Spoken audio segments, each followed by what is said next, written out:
अस्सलाम वालेकुम dear students, मैं हूं आपका इंस्ट्रक्टर आतिफ नसीम और ये है आपका YouTube channel science made sensible.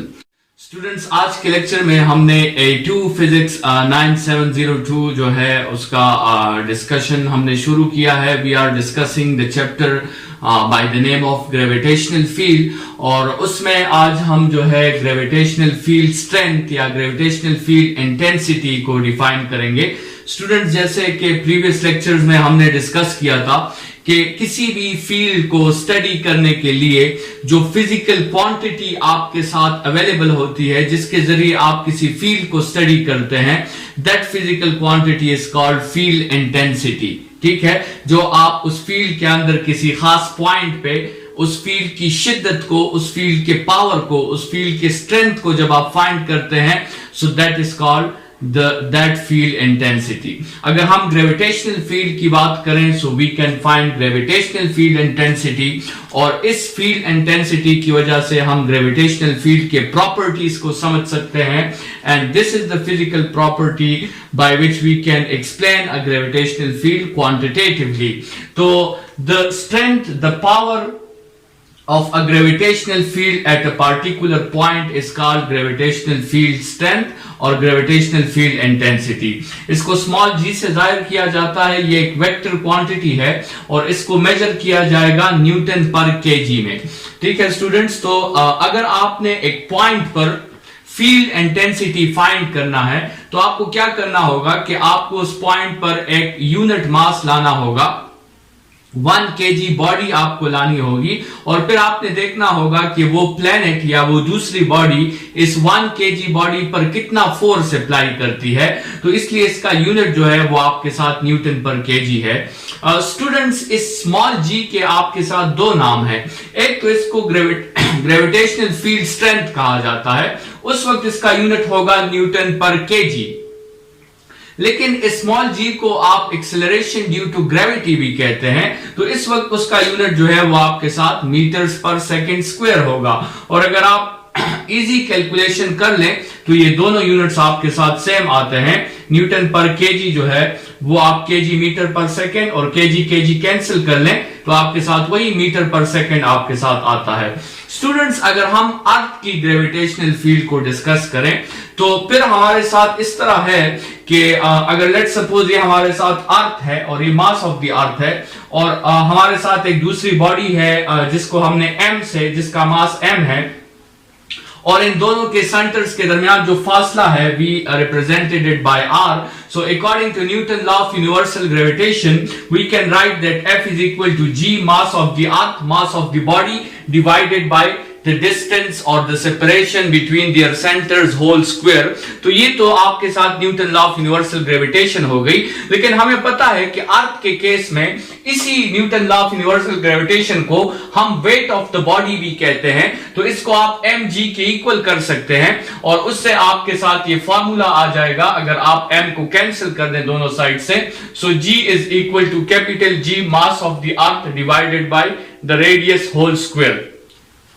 यहां पे ये रेडियस जो है ये अर्थ का रेडियस नहीं है, बल्कि जो बॉडी आपने जहां पे रखी है उस बॉडी के सेंटर से अर्थ के सेंटर तक जो फासला होगा उस रेडियस की हम यहां पे बात कर रहे हैं। स्टूडेंट्स, ये फॉर्मूला अगर आप देखें तो ये फॉर्मूला आपको ये बताता है कि G depends on the mass of the planet. जिस ग्रेविटेशनल फील्ड को आप, जिस बॉडी की फील्ड को आप स्टडी कर रहे हैं उसके मास पर डिपेंड करता है और उस प्लेनेट से वो बॉडी कितनी दूर है उस पर डिपेंड करता है। लेकिन डिस्टेंस के साथ इसका रिलेशन इनवर्स है और मास ऑफ द प्लेनेट के साथ इसका रिलेशन डायरेक्ट रिलेशन है। स्टूडेंट्स, अगर हम सरफेस ऑफ अर्थ पर g की वैल्यू फाइंड करना चाहें तो we can replace this r by the radius of the earth और उस केस में जब आप इसमें वैल्यूज पुट करते हैं तो आपके साथ सरफेस ऑफ अर्थ पर g की वैल्यू राउंड अबाउट 9.81 आती है। What does this 9.81 means? इस 9.81 का मतलब यह है कि अगर आप सरफेस ऑफ अर्थ पर 1 kg बॉडी रखेंगे तो अर्थ उस पर 9.81 न्यूटन का फोर्स अप्लाई करेगा। ठीक है, ये आपके साथ जी की वैल्यू है। और स्टूडेंट्स, जितना आप जो है वो अर्थ से दूर जाते जाएंगे, so according to this inverse relation आपके साथ जी की वैल्यू में डिक्रीज आता जाएगा। जी की वैल्यू 4 टाइम्स डिक्रीज हो जाएगी। अगर आप ये रेडियस 2 टाइम्स बढ़ा देते हैं तो जी की वैल्यू 4 टाइम्स डिक्रीज हो जाती है। स्टूडेंट्स, अगर हम इस फॉर्मूला को जनरलाइज फॉर्म में लिखें और किसी भी प्लेनेट के लिए अगर हम जी की वैल्यू फाइंड करना चाहें, so we can write it in generalize form like this, that g of any planet is equal to capital G mass of that planet divided by radius of that planet। ठीक है, तो हम इस mass of earth की जगह mass of planet mention कर देंगे और रेडियस ऑफ अर्थ की जगह भी रेडियस ऑफ प्लैनेट में मेंशन कर लेंगे। लेकिन वो जो जी आएगी वो उस प्लैनेट के सरफेस पे हमें वो जी की वैल्यू आपके साथ अवेलेबल हो जाएगी और आप डिफरेंट प्लैनेट्स के लिए ये जी की वैल्यू फाइंड कर सकते हैं। अगर आप मून के लिए जी की वैल्यू फाइंड करते हैं तो that is exactly 6 times less than the earth's value, और जो आपके साथ तकरीबन 1.6 मीटर्स पर सेकंड स्क्वायर या 1.6 न्यूटन पर केजी के इक्वल आती है। So this was all about the gravitational field strength. Next topic की तरफ बढ़ते हैं जो हमारे साथ सैटेलाइट्स के नाम से है। स्टूडेंट्स, सैटेलाइट्स क्या है? जनरली अगर हम देखें तो लेट्स सपोज हमारे साथ दो बॉडीज हैं ए और बी, और बॉडी बी क्या कर रही है? बॉडी बी जो है वो ए से रोटेट कर रही है। Let's suppose this is body B, so this is rotating around this body A. तो अगर ऐसा हो रहा है, a body B is rotating around body A, so we say that body B is the satellite of body A. So when a body B rotates from body A, we say that body B is the satellite of A। जिस तरह आपको पता है कि हमारे solar system में जितने भी प्लैनेट्स हैं वो सन से रोटेट करते हैं, तो आपके साथ जितने भी प्लैनेट्स हुए वो सारे सन के सैटेलाइट्स हो गए। इसमें अर्थ भी आता है, इसमें मार्स भी आता है, इसमें जुपिटर भी आता है। जितने भी प्लैनेट्स हैं वो सन के सैटेलाइट्स हैं। इसी तरह आपके साथ मून जो है वो अर्थ से रोटेट होता है, तो moon is the satellite of earth. और इसी तरह अगर आप जनरलाइज एग्जांपल्स को देखें तो अगर आप एक इलेक्ट्रॉन ले लें तो आपको पता है कि वो इलेक्ट्रॉन न्यूक्लियस से रोटेट कर रहा है, तो आप कह सकते हैं कि electron is the satellite of nucleus. ठीक है, तो जब भी एक बॉडी दूसरे बॉडी से रोटेट करती है we say that body is the satellite of another body. Students, satellites आपके साथ नेचुरल सैटेलाइट्स भी होते हैं और आप अपने मकसद के लिए सैटेलाइट्स डिजाइन भी कर सकते हैं, फिर उससे आप मुख्तलिफ किस्म के इंफॉर्मेशन जो है वो ले सकते हैं। सो दो satellites are called artificial satellites. Artificial satellites ऐसे सैटेलाइट्स होते हैं जिनको हम किसी मकसद के लिए बनाते हैं और फिर हम उसको एक खास हाइट पर भेज देते हैं और वो किसी प्लेनेट के अगेंस्ट रोटेशंस करता है और वो हमारे उस मकसद को जिसके लिए हमने उसको बनाया होता है, हमारा वो मकसद उससे पूरा हो जाता है। वो कम्युनिकेशन पर्पसेस हो सकते हैं, वो नेविगेशन पर्पसेस हो सकते हैं, तो मुख्तलिफ किस्म के पर्पसेस हैं जिसके लिए हम आर्टिफिशियल सैटेलाइट्स बनाते हैं।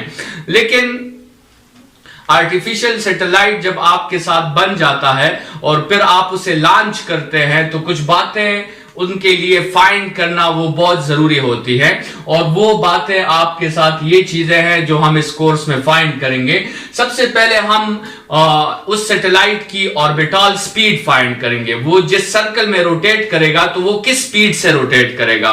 फिर हम उसका रेडियस, ऑर्बिटल रेडियस फाइंड करेंगे, अर्थ के सेंटर से उसका फासला कितना होना चाहिए, उसकी हाइट कितनी होनी चाहिए। फिर हम उस सैटेलाइट के लिए टाइम पीरियड फाइंड करेंगे कि वो एक साइकिल में कितना टाइम कवर करता है, उसकी फ्रीक्वेंसी फाइंड करेंगे, और फ्रीक्वेंसी हम दो किस्म की फ्रीक्वेंसीज फाइंड करेंगे, लीनियर फ्रीक्वेंसी जिसको हम साइकिल्स पर सेकंड कहते हैं और एंगुलर फ्रीक्वेंसी जिसको हम रेडियंस पर सेकंड कहते हैं। तो ये दोनों फ्रीक्वेंसीज हम उसके लिए फाइंड करेंगे, और साथ में हम स्टार्ट में सबसे पहले तो हम ये डिस्कस करेंगे कि जब कोई सैटेलाइट डिजाइन हो जाता है, रेडी टू लॉन्च हो जाता है, तो उसको उस ऑर्बिट तक कैसे पहुंचाया जाता है और ऑर्बिट में उसको ये ऑर्बिटल स्पीड जो है ये कैसी दी जाती है, और फिर उसके बाद हम ये वन बाय वन ये सारी प्रॉपर्टीज फाइंड करेंगे। स्टूडेंट्स, ये सारी प्रॉपर्टीज फाइंड करना ये बहुत क्रिटिकल है और इनकी वैल्यूज को हमने बहुत एक्यूरेटली फाइंड करना है, क्योंकि अगर हम ऑर्बिटल स्पीड में थोड़ी सी भी गलती कर लें तो आपके साथ या तो वो सैटेलाइट अर्थ की तरफ वापस आ जाएगा या वो सैटेलाइट अर्थ के ग्रेविटेशनल फील्ड को एस्केप कर जाएगा। तो एक स्पेसिफिक वेलोसिटी होगी जिस पे वो सैटेलाइट अर्थ के इर्द गिर्द रोटेशंस कर सकता है और उसमें एरर्स की गुंजाइश आपके साथ बहुत कम होगी। तो इसलिए ये सारे कैलकुलेशंस जो आपके साथ है ये क्रिटिकल कैलकुलेशंस हैं। इसमें आपने जितनी भी कोशिश करनी है एरर फ्री मेजरमेंट्स की वो आप करेंगे और आप जो है कोशिश करेंगे कि आपके मेजरमेंट्स एक्यूरेट एंड प्रिसाइज आपके साथ आए। तो नेक्स्ट लेक्चर की तरफ बढ़ते हैं जिसमें हम आर्टिफिशियल सैटेलाइट्स पर डिस्कशन करेंगे। इस लेक्चर के लिए इतना ही। Thank you students.